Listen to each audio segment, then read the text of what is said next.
Family TV Mass is offered by Achievers Fuel and Service Center Corporation, the Pranic Healing Foundation of the Philippines, and La Puedrag Incorporated.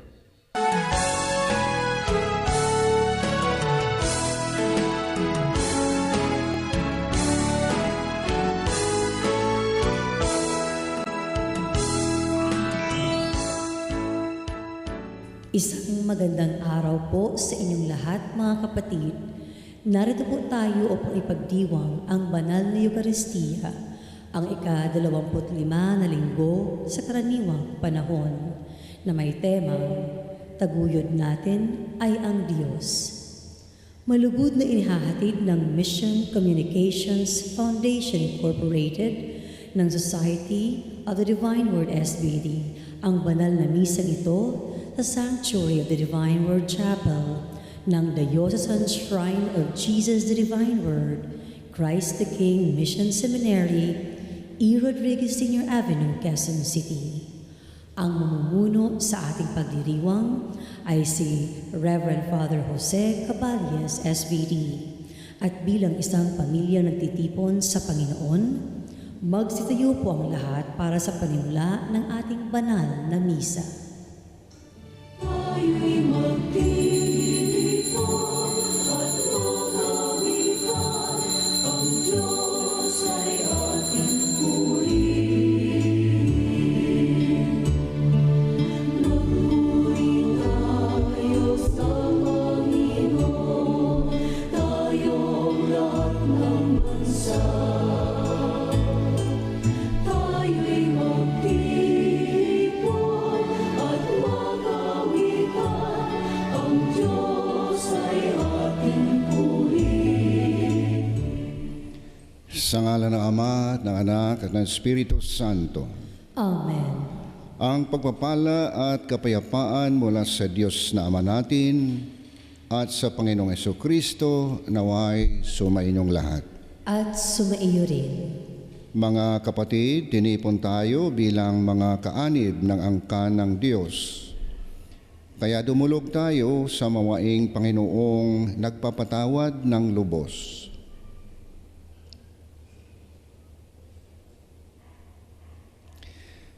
Naparito ka para mapagbalik loob ang mga makasalanan. Panginoon, kaawaan mo kami.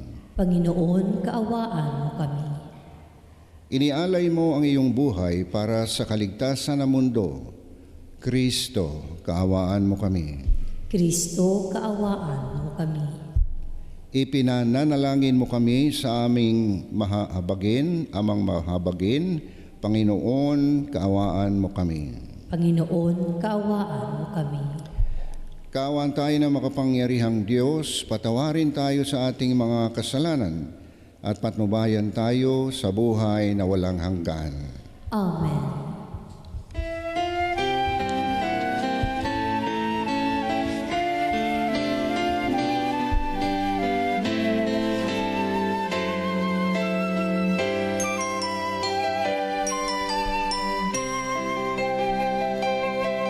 Walhati sa Diyos sa kaitaasan, kaloob sa lupa ay kapayapaan. Pinupuri ka, ipinagdaralan, sinasamba ka dahil sa dakilang mong kalwalhatian. Panginoon naming Diyos sa dinalangin, amang makapangyarihan, Panginoong Jesucristo, muktong na anak ng Diyos, kordero ng Ama. Ikaw na nakaalis ng mga kasalanan ng sanlibutan. Tanggapin mo naming kahilingan, ikaw na nalulugdog sa tanan ng Ama. Maawa ka sa amin, ikaw lamang ang banal, Panginoong Jesucristo, kasama ng Espiritu, sa walhati ng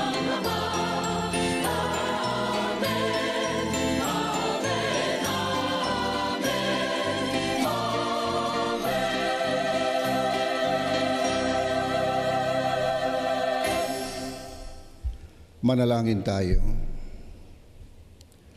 Ama naming makapangyarihan, itinakda mong ang lahat ng mga utos mo ay mauwi sa pag-ibig sa iyo at sa kapwa-tao. Ipagkaloob mong sa pagtalima namin sa mga ito, kami pagindapatin mong sumapit sa buhay na walang katapusan. Sa pamagitan ni Jesucristo, kasama ng Espiritu Santo, magpasawalang hanggan. Amen. Dulot ng siping ito buhat sa aklat ng karunungan ang mga plano ng masasamang tao laban sa isang tipikal na tapat na Hudyo na humihimok sa kanilang talikuran ang kanilang masamang pamumuhay. Ang biktima ng kanilang masasamang plano ay kumakatawan kay Jesus na siyang sadyang pinakatapat sa lahat. Ang unang pagbasa. Pagbasa mula sa aklat ng karunungan. Sinabi ng mga masasamang tao, tambangin natin ang mga taong matuwid, pagkat hadlang sila sa ating mga balak. Ipinamumukha nila sa atin ang pagsuway sa kautusan, at sinasabing tayo'y nagkasala laban sa kaugalian. Tingnan natin kung ang salita nila'y magkakatotoo, kung ano ang mangyayari sa kanila pagkamatay nila. Kung ang mga matuwid ay anak nga ng Diyos, sila ay tutulungan niya at ililigtas sa mga kaaway. Subukin natin silang dustain at pahirapan, upang malaman natin kung hanggang saan ang kanilang kagandahang asal at kung hanggang kailan sila makakatagal. Subukin nating ibingit sila sa kamatayan. Yamang ang sabi nila ay iingatan sila ng Diyos. Ang salita ng Diyos. Salamat sa Diyos. Ang Diyos ang siyang tumutulong at sa akin ay nagtatanggol. Ang Diyos ang siyang tumutulong at sa akin nagtatanggol. Makapangyarihang Diyos, ako ay iligtas. Ipagsanggalang mo niyong iyong lakas. Dinggin mo, O Diyos, itong iyong anak. Sa aking dalangin ngayoy binibigkas. Ang Diyos ang siyang tumutulong at sa akin nagtatanggol. Ang nagmamataas ay laban sa akin. Hangad ng malupit ang ako'y patayin. Sila'y mga taong ang Diyos ay di pansin. Ang Diyos ang siyang tumutulong at sa akin nagtatanggol. Batid kong ang Diyos ang aking katulong. Tagapagsanggalang ko ang Panginoon. Buong galak naman akong maghahandog ng pasasalamat sa Panginoong Diyos, dahilan sa Kanyang mabuting kaloob. Ang Diyos ang siyang tumutulong at sa akin nagtatanggol. Sa pamayanang binabagabag ng selos at makasariling ambisyon, mungkahi ni Santiago ay isang solusyon. Maghangad ng karunungan sa itaas at masiglang itaguyod ang kapayapaan. Ang ikalawang pagbasa. Pagbasa mula sa sulat ni Apostol Santiago. Mga kapatid, saan man nagahari ang inggit at makasariling hangarin, maghahari din doon ang kaguluhan at lahat ng uri ng masamang gawa. Ngunit ang may karunungang mula sa Diyos, una sa lahat ay may malinis na pamumuhay. Siya'y maibigin sa kapayapaan, mahinahon, mapagbigay, mahabagin at masipag sa paggawa ng mabuti. Hindi nagtatangi at hindi nagkukunwari, at namumunga ng katwiran ang binhi ng kapayapaang inihahasik ng taong maibigin sa kapayapaan. Ano ang pinagmumulan ng inyong alitan at paglalaban-laban? Hindi ba't ang masasamang nasa na namumugad sa kalooban ng bawat isa sa inyo at pawang nagkakalaban-laban? Mayroon kayong pinakamimithi, ngunit hindi ninyo makamtan. Kaya't papatay kayo kung kailangan. Mapasa inyo lamang ito. Dahil sa inyong pag-iimbot sa mga bagay na hindi inyo, kayo'y nagkakagalit at naglalaban-laban. Hindi ninyo nakakamtan ang inyong minimithi, sapagat hindi kayo humihingi sa Diyos. At humingi man kayo, wala rin kayong natatanggap, sapagkat masama ang inyong layunin. Humihingi kayo upang gamitin sa kalayawan. Ang salita ng Diyos. Salamat sa Diyos. Magsitayo po para sa mabuting balita.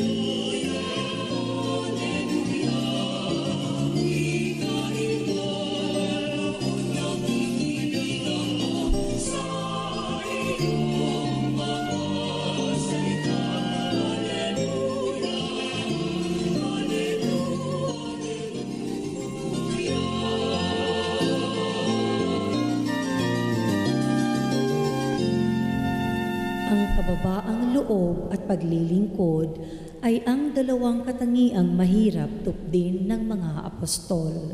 Pinagtibay ni Jesus ang kanyang pangaral tungkol dito sa pamamagitan ng paghihikayat sa kanila na maging lingkod sa lahat. Sumainyo ang Panginoon. At sumaiyo rin. Ang mabuting balita ng Panginoon ayon kay San Marcos. Papuri sa iyo, Panginoon. Noong panahong iyon, si Jesus at ang kanyang mga alagad ay nagdaan sa Galilea. Ayaw ni Jesus na malaman ng mga tao sapagkat tinuturuan niya ang kanyang mga alagad. Sinabi niya, ang anak ng tao ay ipagkakanulo at papatayin, ngunit muling mabubuhay sa ikatlong araw. Hindi nila naunawaan ang sinabi niya, ngunit natatakot naman silang magtanong sa kanya. At dumating sila sa Capernaum. Nang sila'y nasa bahay na, tinanong ni Jesus ang kanyang mga alagad, ano bang pinagtatalunan ninyo sa daan? Hindi sila kumibo, sapagkat ang pinagtatalunan nila ay kung sino sa kanila ang pinakadakila. Naupo si Jesus, tinawag ang 12 at sinabi, ang sino mang nagnanais maging una ay dapat maging huli sa lahat at maging lingkod ng lahat. Tinawag niya ang isang maliit na bata at pinatayo sa harapan nila. Pagkatapos, kinalong niya ito at sinabi, ang sino mang tumanggap sa isang maliit na batang tulad nito, alang-alang sa akin, ay tumatanggap sa akin. At sino mang tumanggap sa akin, hindi ako ang kanyang tinatanggap, kundi ang nagsugo sa akin. Mga kapatid, ang mabuting balita ng Panginoon. Pinupuri ka namin, Panginoong Hesukristo. Magandang araw po sa inyong lahat. Mga kapatid, alam po ninyo ang isang katangian na hindi makikita sa mga hayop. Katangian ng tao na hindi makikita sa mga hayop. Ang mga hayop naman ay halos pareho rin ang tao, nag-iisip. Ano po yung isang katangian ng tao na hindi makikita sa mga hayop? Ito po yung tinatawag nating the capacity to reflect. Yung makapagnilay-nilay. Ang tao po ay nakakapag-meditate, nakakapag-contemplate, nakakapagbulay-bulay, ika nga. Ito'y isang kakayahan ng isang tao na hindi po makita sa isang hayop. Dahil pag may nakita po kayong hayop na nagninilay-nilay o kaya nagbubulay-bulay, hindi po hayop yan. Ngayon po, ito yung capacity na ito, kapasidad nito, ay siyang ating ginagamit para makipag-ugnayan sa Diyos, na kung saan ang Panginoon ay nagkakaroon ng paraan para makapagsabi sa atin ng gusto niyang sabihin. In other words, this is a means of conversation with God. Kaya kung gusto po natin maging spiritual na tao, kinakailangan po wag po nating kalimutan ang katangian ito, ang kakayahan po nating ito na makapagnilay-nilay, makapag-meditate at mag-contemplate. Kaya naman po dito sa banal na Ebanghelyo, napaka-importante po. Alam naman po natin si Kristo, very busy during the day. Talaga namang walang panahon para sa sarili at sa mga alagad. Kaya nung dumating ang medyo sila'y nakaiska po sa mga taong gustong sumunod sa Kanya, it was always, at the end of the day, parang tinawag niya ang Kanyang mga apostoles para sila ay makapagnilay-nilay at maipaliwanag ni Kristo sa mga apostoles ang mga bagay na espiritual, lalong-lalo na yung pagkakakilala sa Kanya. Dahil ang mga apostoles po, hindi po nila lubos na kilala si Kristo. Katunayan, ang tanungin nga ang mga apostoles kung sino ako, ang sabi ni Lord, mabuti na lamang po si San Pedro ay nakapagsabi, kayo po ang Mesiyas.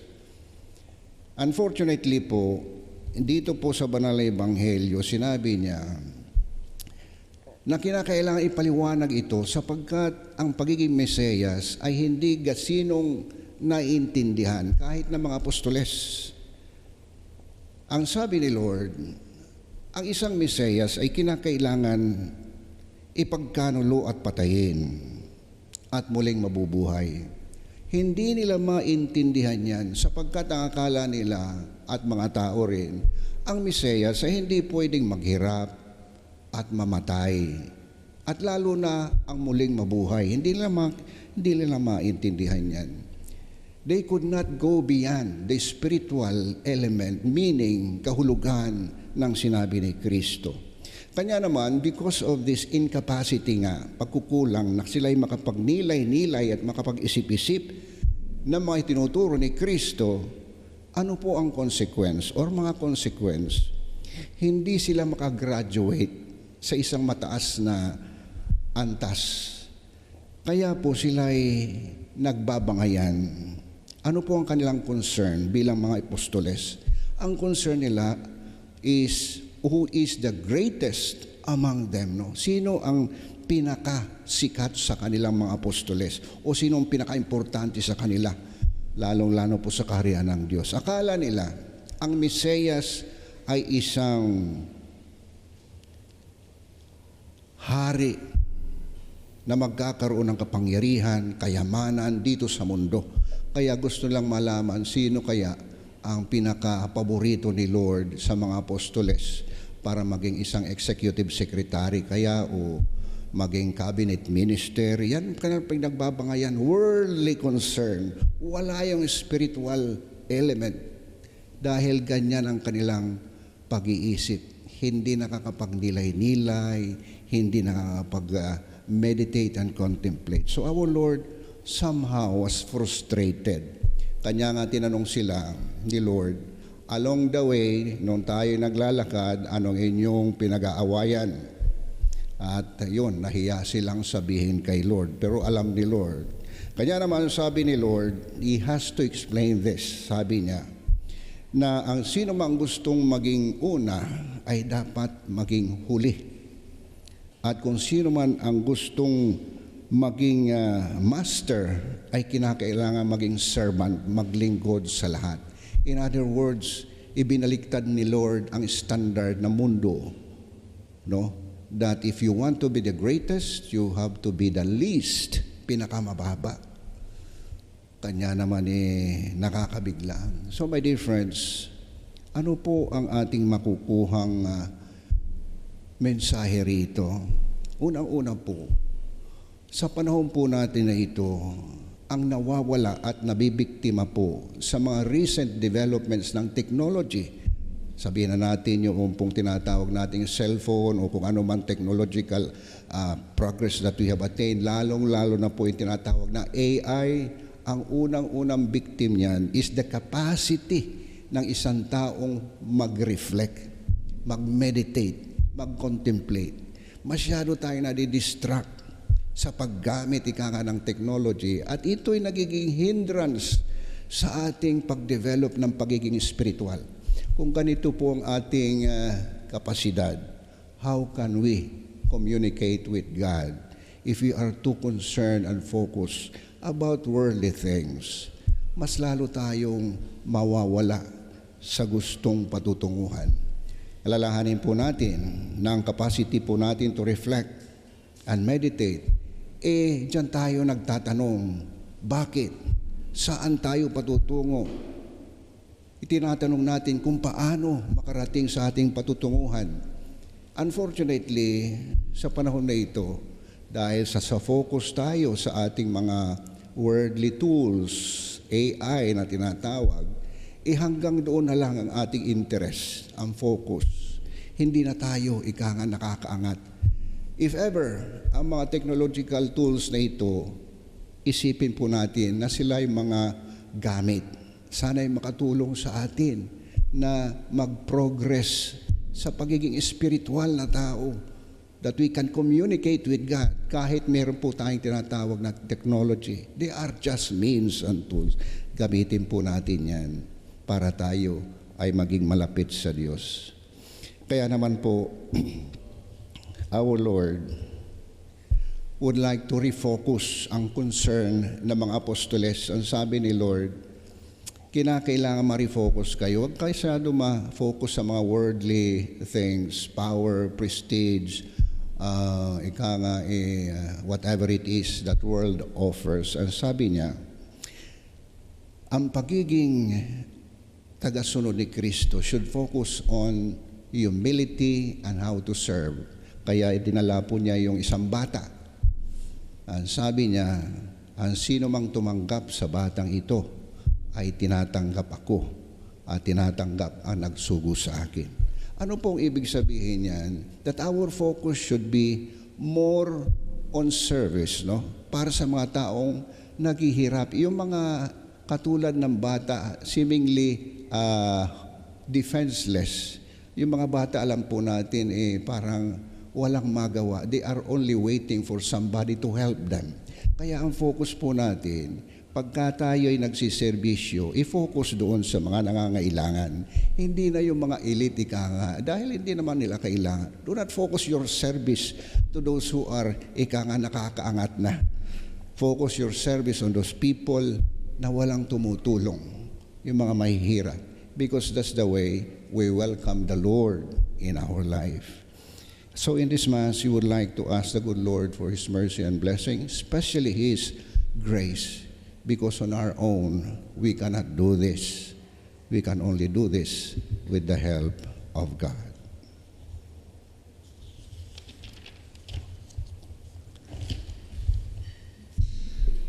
Let us now panalangin po natin ang ating pananampalataya.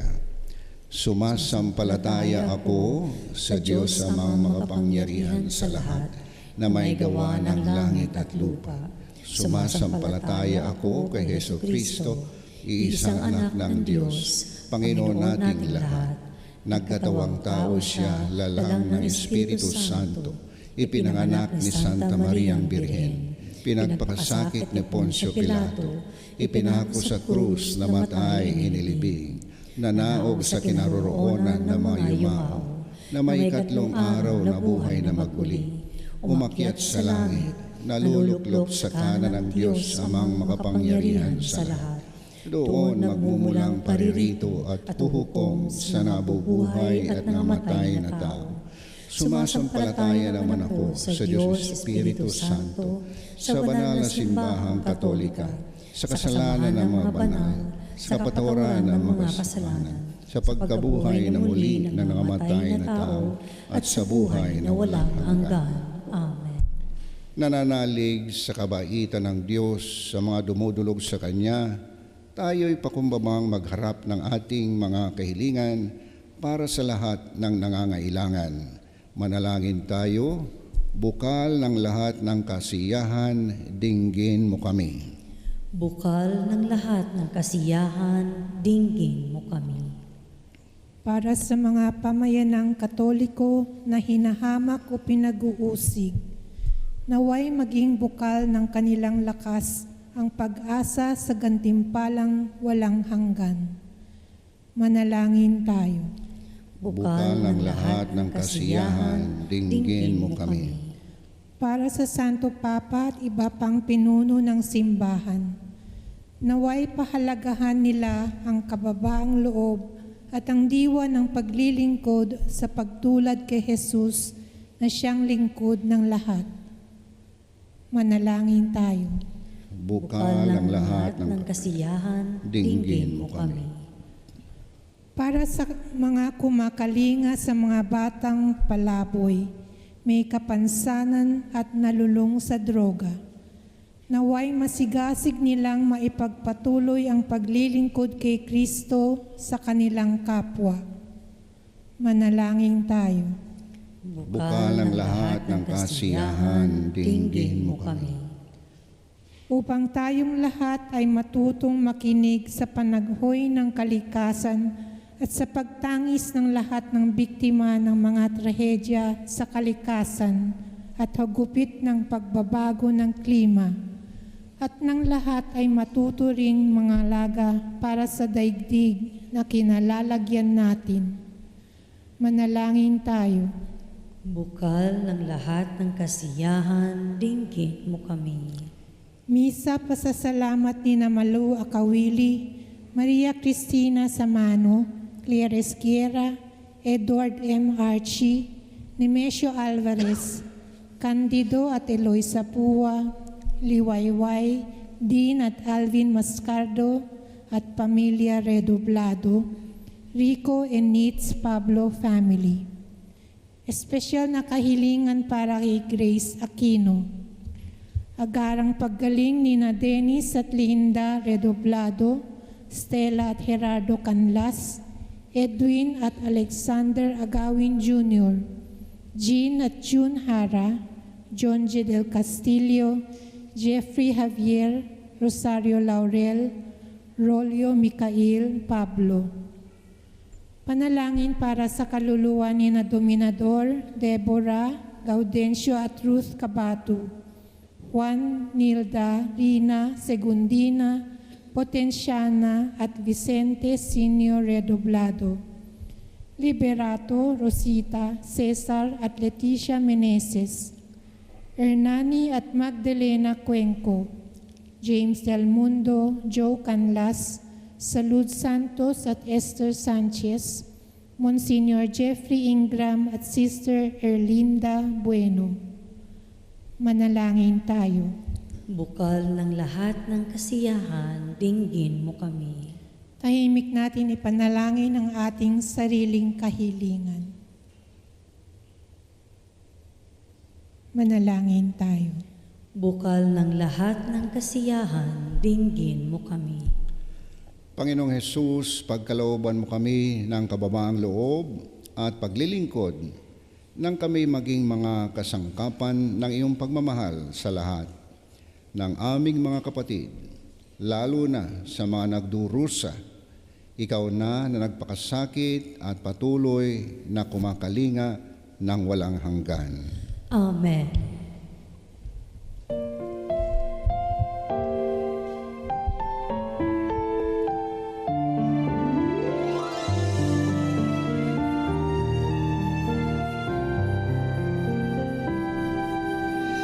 Lord, we gather today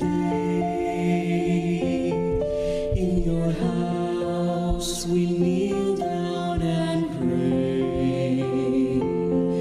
We ask for your mercy as we open our hearts to receive your forgiveness, O Lord. Lord, we lift up to you all this gifts we offer for your glory. We will eat this living bread, we will drink this saving cup, and feel your presence, O Lord, as we offer this bread and as we bring you this wine. Bless them, Lord Jesus, feed us now, give us life, send us your Spirit, the source of our lives, and together we will serve you with love.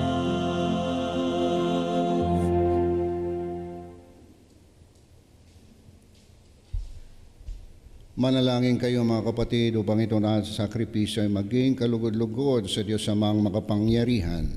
Tanggapin nawa ng Panginoon itong paghahain sa iyong mga kamay, sa kapurihan niya at karangalan sa ating kapakinabangan at sa buong sambayanan niyang banal. Ama naming lumikha, maawain mong kalugdan ang mga alay ng iyong sambayanan upang ang ipinahayag namin na may pananampalatayang matibay ay aming tanggapin sa banal na pakikinabang sa pamamagitan ni Jesucristo kasama ng Espiritu Santo magpasawalang hanggan.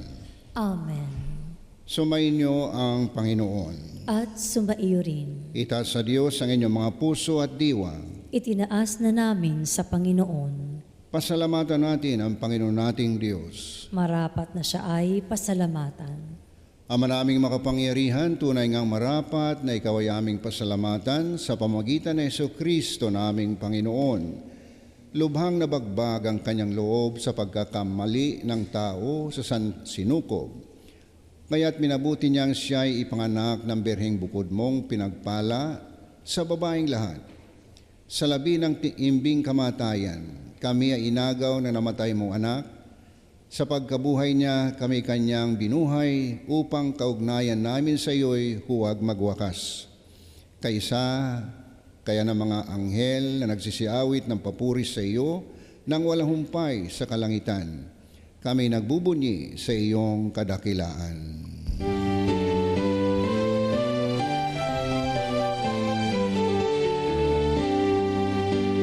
Santo, Santo, Santo, Diyos makapangyarihan, napupuno ang langit at lupa ng kaluwalhatian mo. Hosanna, Hosanna, Hosanna.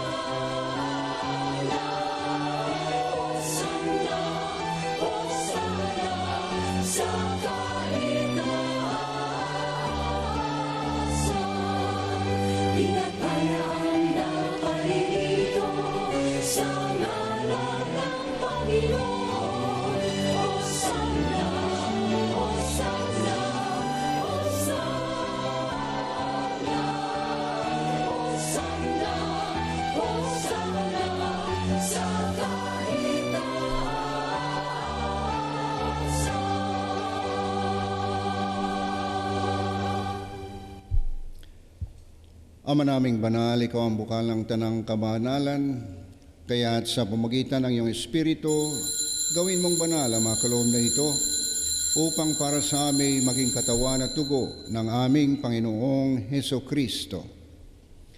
Bago niya pinagtisa ang kusang loob na maging handog, hinawakan niya ang tinapay, pinasalamatan kanya at pinaghati-hati niya iyon, iniabot sa kanya mga alagad at sinabi, "Tanggapin ninyong lahat ito at kanin, ito ang aking katawan na ihahandog para sa inyo."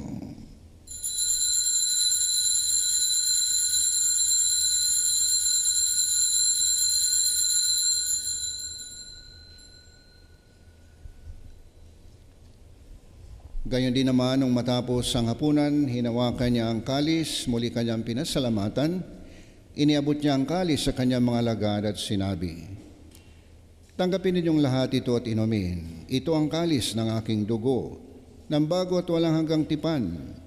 Ang aking dugo na ibubuhos para sa inyo at para sa lahat, sa pagpapatawad ng mga kasalanan. Gawin ninyo ito sa pag-alaala sa akin."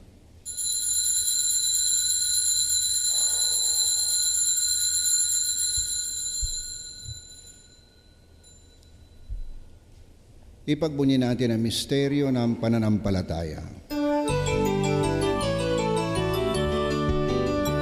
Si Kristo ay guni-sari, sarili ay inihari, ang pagkain inuuman, inagsasaliwanan ay sasaliwanan, sa siya'y lumabi.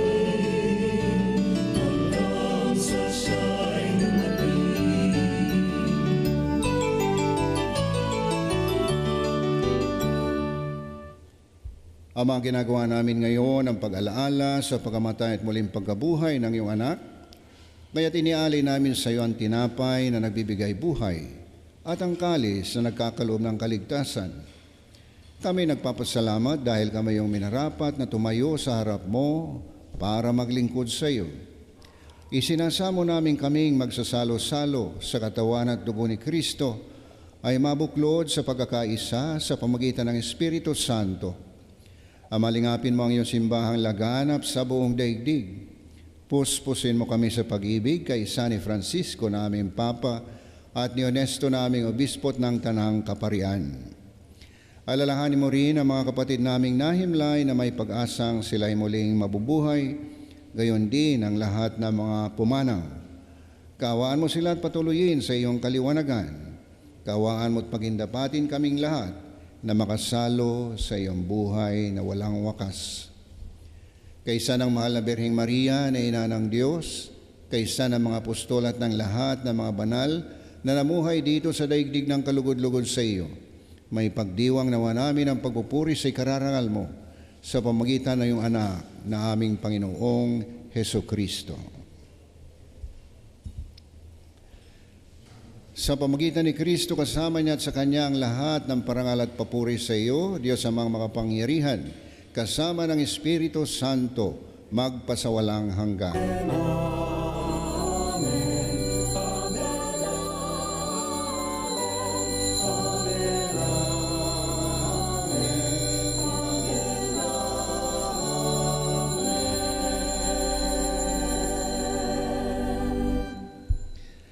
Sa tagubili ng mga nakagagaling na utos at turo ng batalang aral, buong pag-ibig po nating ipahayag.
Hinihiling namin kami adya sa lahat ng masama at pagkalooban ng kapayapaan araw-araw, iligtas sa kasalanan at ilayo sa lahat ng kapahamakan, samantalang aming pinanabikan ang dakilang araw ng pagpapahayag ng tagapagligtas naming si Hesus Kristo.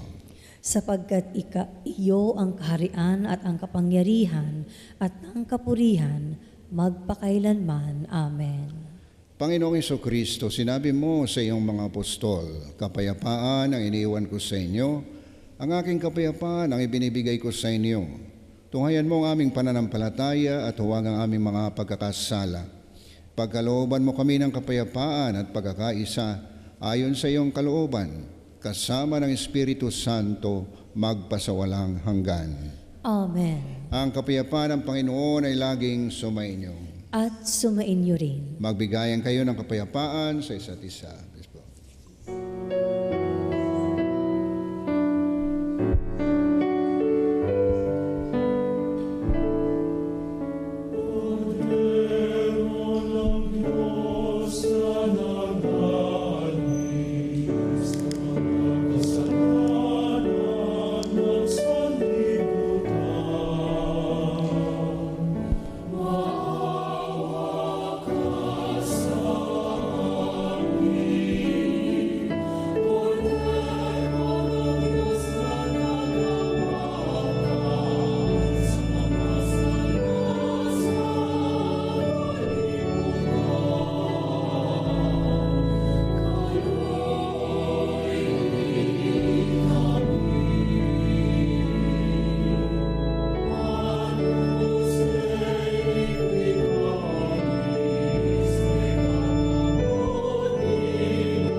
Narito ang kordero ng Diyos, naris nag-aalis ng mga kasalanan ng sanlibutan, mapapalad ang mga tinatawag sa Kanya.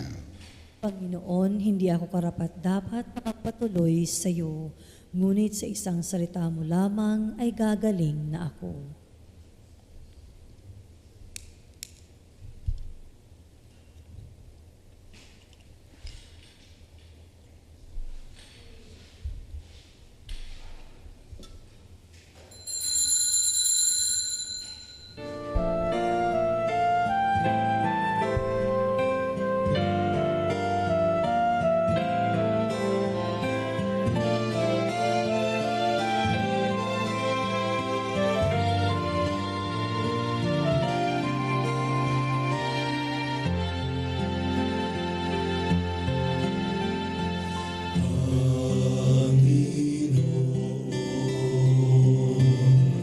Turuan mo akong maging bukas palad.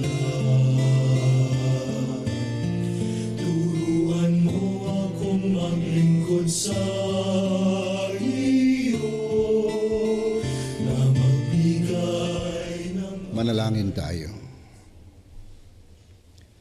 Ama naming mapagmahal, kaming pinapagsalo mo sa banal na pakikinabang ay patuloy mong kaawaan at tulungan upang ang aming tinanggap ay siya nawang umiral sa pamumuhay namin sa araw-araw, bunga ng iyong pagtubos na aming pinagdiriwang sa pamagitan ng Jesucristo kasama ng Espiritu Santo magpasawalang hanggan. Amen.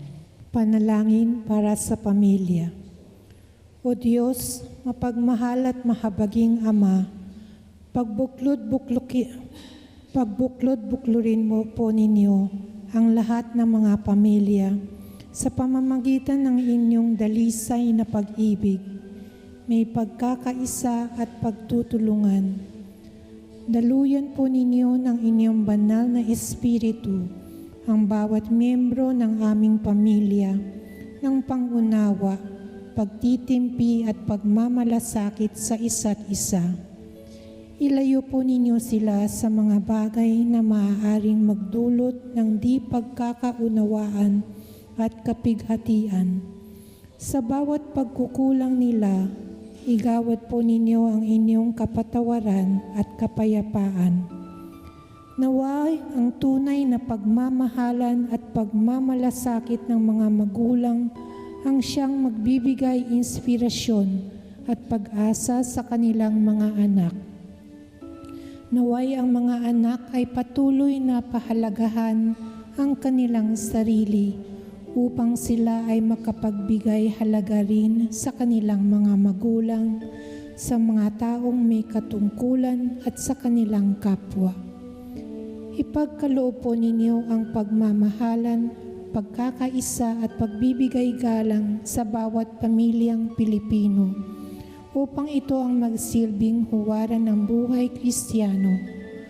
Ang lahat ng ito ay hinihiling po namin sa ngalan ni Hesukristo, ang ating dakilang Panginoon at tagapagligtas. Amen. Oratio Imperata para sa kapayapaan. Diyos na aming Ama sa langit, Panginoon ng kapayapaan at katarungan, mapagkumbabang lumalapit kami sa iyo sa panahong ito ng tumitinding tensyon sa politika sa aming bahagi ng mundo. Sa nakalipas na mga taon, pinanatili mo ang aming pananampalataya sa iyo bilang isang bayan. Ang pananalig namin sa iyong kagandahang loob ang siyang nagligtas sa amin sa napakaraming kalamidad na dulot ng kalikasan, gayon din na mga dahil sa kagagawan ng tao na dumagok sa aming kasaysayan. Iligtas mo po kami mula sa lagim ng digmaan. Dinggin mo ang aming pagsusumamo. Kahabagan mo po kami, Panginoon. Ipagsanggalan kami sa puwersa ng kasamaang pag-udyok ng mga pinuno ng mundo. Naniniwala kami na hindi kami nagkikipaglaban sa mga tao, kundi sa mga pinuno, sa mga may makapangyarihan, sa tagapamahala ng kadilimang umiiral sa sanlibutang ito, sa mga hukbong espiritual ng kasamaan sa himpapawid. Ipinanalangin namin ang mga pinuno ng pinagkakatiwalaang gumawa ng mga pagpapasya para sa aming bansa.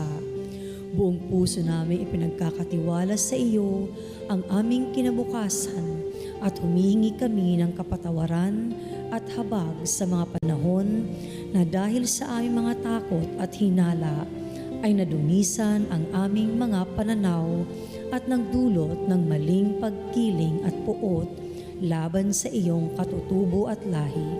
Taimtim kaming nagsusumamo na gawin mo kaming mga daan ng iyong kapayapaan. Kung saan may pagkapuot, ay magdala kami ng pagmamahal. Kung saan may pinsala, kapatawaran. Kung saan may pagdududa, pananampalataya. Kung saan wala nang inaasahan, pag-asa. Kung saan may kadiliman, liwanag. Kung saan may kalungkutan, kagalakan.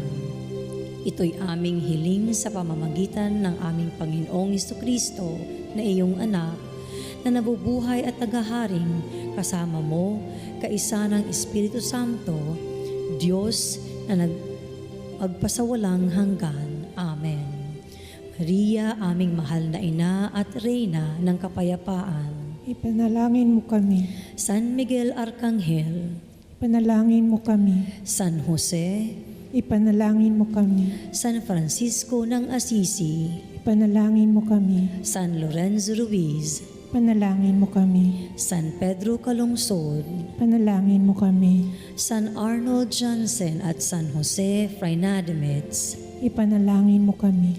banal na pamilya. Ipanalangin mo kami. Ako po si Father Bel San Luis, SVD, Executive Producer po ng Family TV Mas. Nais po naming pasalamatan ang mga sumusunod para sa tagumpay ng ating Family TV Mas. Si Father Glenn Gomez, SVD, Rector ng Christ the King Mission Seminary. At yung Mass Celebrant natin and homilist ay walang iba po, kundi si Reverend Father Jose Cabellas, SVD. Ayan. At siya po ay professor ng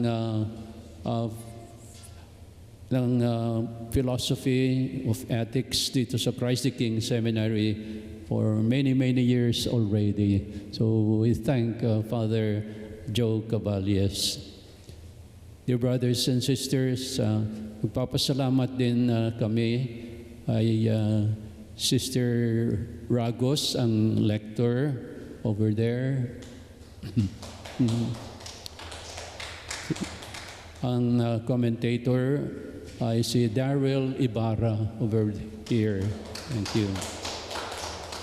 Then altar server, seminarian Rafael Ibarra. Okay.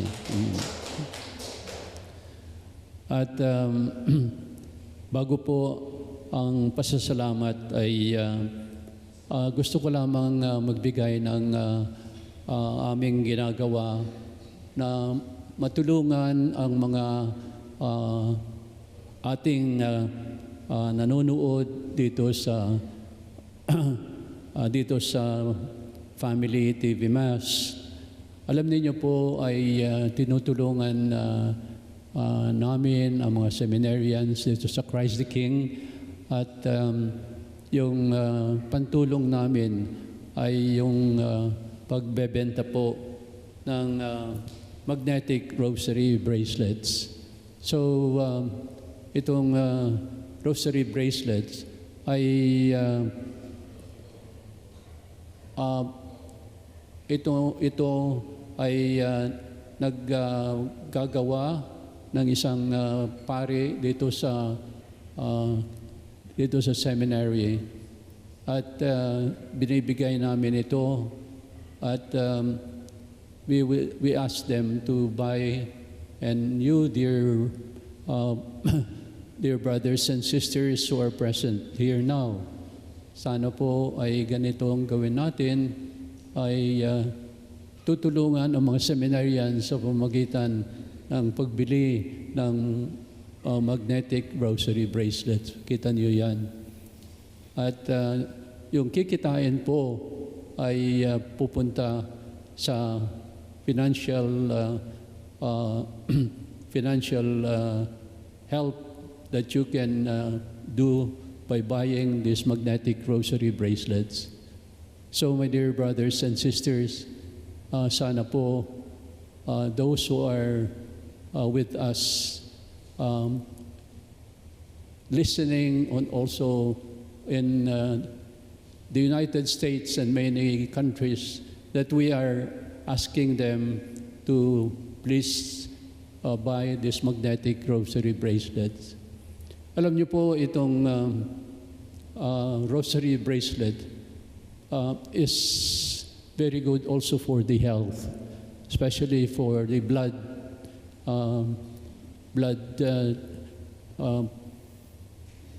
transmission, of the blood in our body.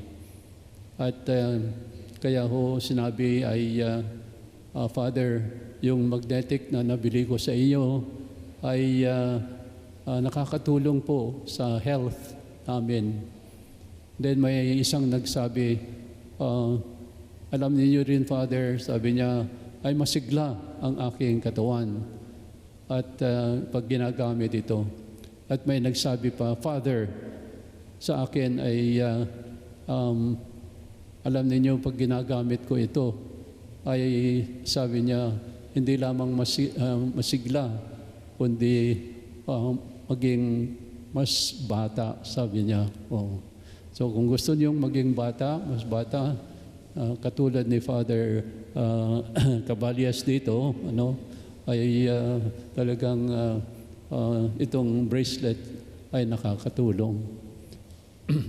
You can approach Alvin Espirito here and abroad. At ito po ang kanyang number, 0945-305-7620. Once more, 0945-305-7620. Alam niyo, if you help our seminarians, kasi kung wala tayong mga seminarians, ay wala din tayo mga pare, mga misyonero, pati ang mga obispo o Santo Papa. Bakit? Kasi nagmumula po sa seminarians ang mga pare, ang ating mga obispo, at pati ang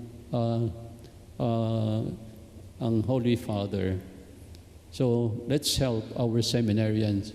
If you do help our seminarians, then God will also bless you for helping in our financial difficulties, especially some of our seminarians. So thank you in advance, my dear brothers and sisters. God bless you.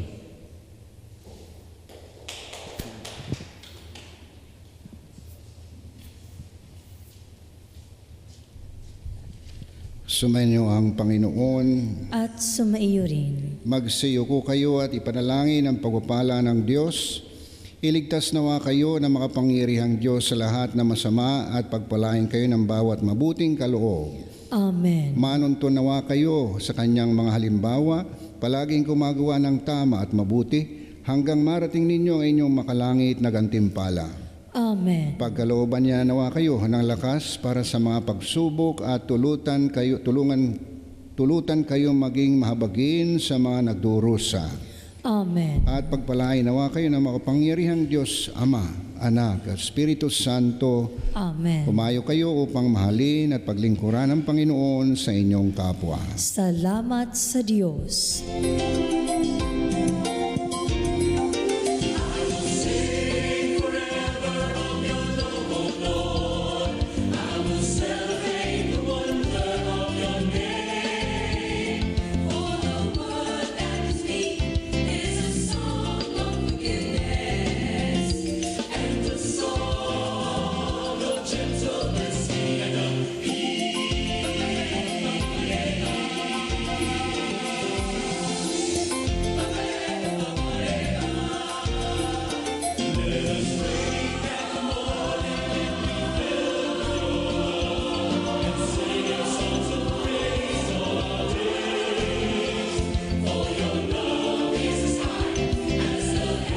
The Family TV Mass was offered by Achievers Fuel and Service Center Corporation, the Pranic Healing Foundation of the Philippines, and La Puedrag Incorporated.